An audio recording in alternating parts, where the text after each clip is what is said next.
The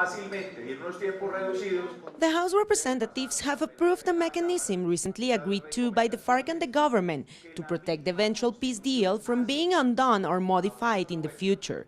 Under the measure, the peace agreement will be included in the country's constitution and will be given a special humanitarian accord status under international humanitarian law.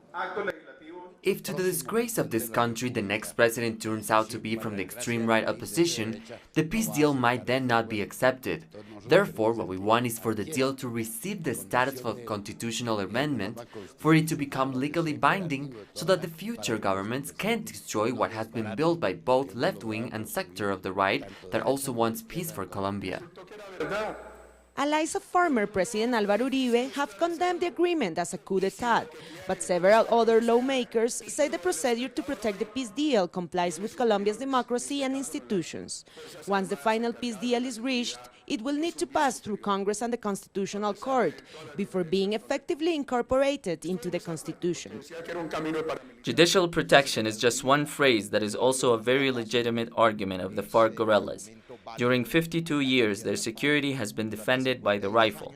Now they are going to lay down that rifle in exchange for a piece of paper. That paper, which is called the peace agreement, has constitutional status and must be secure enough to guarantee a stable and long-standing peace.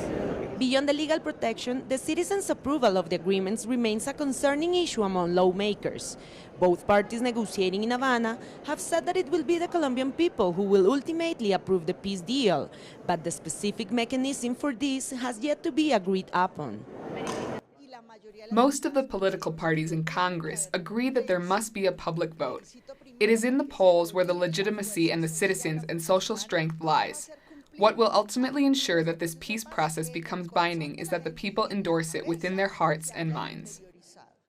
With the favorable vote that the majority of the House representatives gave, the proposal to legally protect the peace deal now only needs one last congressional debate in order to be finally approved. Natalia Margarita, Telesur, Bogotá.